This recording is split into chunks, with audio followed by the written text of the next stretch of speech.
King Charles is playing the world's most expensive game of will he, won't he with his own son, and frankly, it's messier than a corgi's breakfast bowl. Now, Prince Harry, bless his ginger heart, has been waving olive branches around like he's conducting the London Symphony Orchestra. And his latest masterpiece?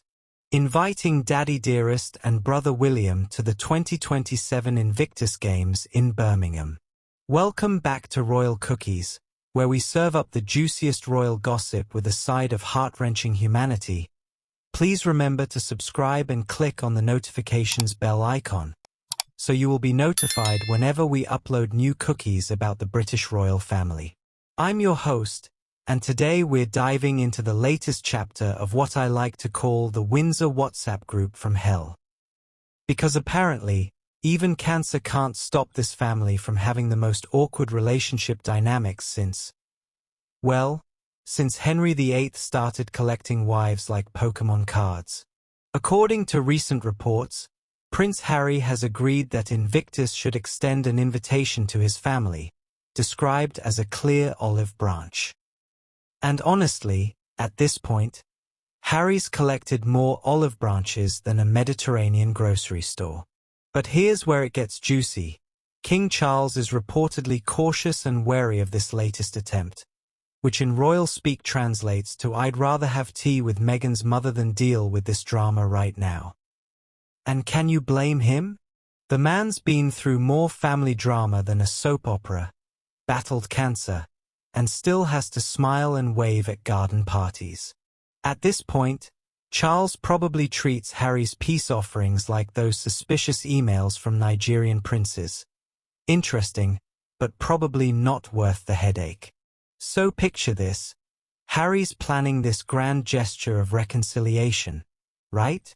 The 2027 Invictus Games, summer in Birmingham, wounded veterans inspiring the world, cameras rolling for the ultimate father-son reunion moment. Except, plot twist, Queen Camilla's 80th birthday falls during the games. I mean, you couldn't write this stuff. It's like the universe looked at the Windsor family and said, you know what? Let's see how many ways we can make this awkward. Because apparently, choosing between supporting wounded veterans and celebrating your stepmother's milestone birthday is just another Tuesday in the royal calendar.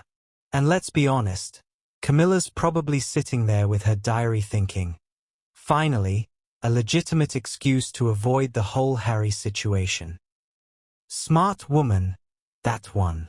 She's been navigating royal politics longer than most of us have been alive. The logistics alone are giving royal schedulers nightmares.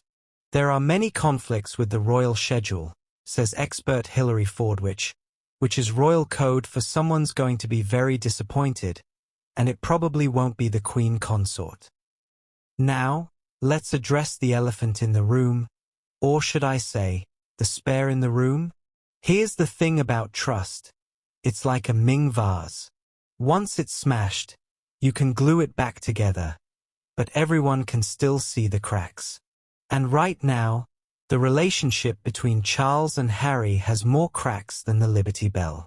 The father and son were last together for a brief meeting in February 2024 after Buckingham Palace announced Charles's cancer diagnosis. Think about that for a second. Your father gets cancer, and you manage a brief meeting. Not exactly the stuff of Hallmark movies, is it? The royal family has been burned more times than toast at a bed and breakfast. We've had the Oprah interview, the Netflix documentary, the memoir that shall not be named, and enough leaked stories to fill Westminster Abbey. At this point, trusting Harry with family secrets is like giving a toddler your phone and hoping they don't accidentally order 47 trampolines on Amazon. And Charles? Well, he's caught between being a father who loves his son and being a king who needs to protect the institution. It's like being stuck between a rock and a hard place, except the rock is wearing a crown and the hard place keeps writing tell-all books. But here's where it gets really interesting. This isn't just family drama, it's royal strategy. See, Charles might be cautious and wary, but he's not stupid. He might attend the Invictus Games, according to experts, which is diplomatic speak for I'm keeping my options open while watching you very, very carefully. This is royal chess at its finest, people. Every move is calculated, every gesture analyzed, every photograph dissected by tabloid editors with magnifying glasses and too much coffee. Harry's playing the long game here, using the Invictus Games as his trump card because, let's face it, it's his one uncontroversial win. Wounded veterans, inspiring stories, positive press coverage. It's basically PR gold wrapped in a Union Jack bow. Even the most hardened royal critics can't slag off injured servicemen and women getting their moment to shine. And Charles knows this. He's been around long enough to recognize a well-played move when he sees one. He prefers all private matters to remain private. But Harry's essentially backed him into a corner where refusing looks heartless and accepting looks like weakness. Checkmate? Not quite. But definitely check. Now, zooming out from all this family drama, let's talk about what this really means. Look, at the end of the day, this isn't just about two men who happen to share DNA and a really expensive family business. This is about the future of the monarchy itself. Reports suggest senior royals remain hesitant due to broken trust since Harry's 2020 departure, and honestly, who can blame them?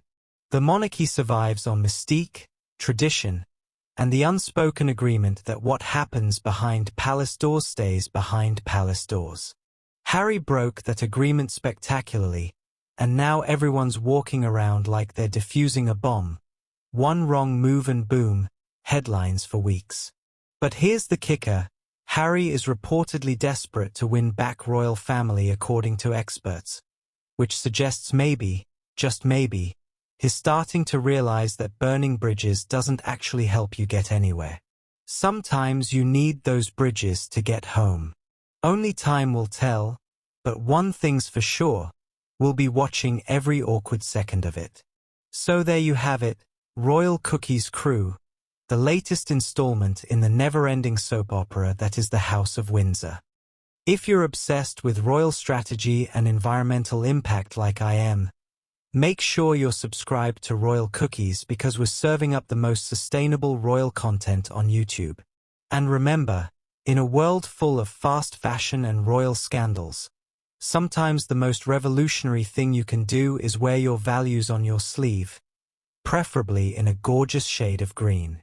Sophie's proving that environmental activism isn't just about what you do, it's about who you become. Until next time, keep munching on those eco-friendly royal cookies.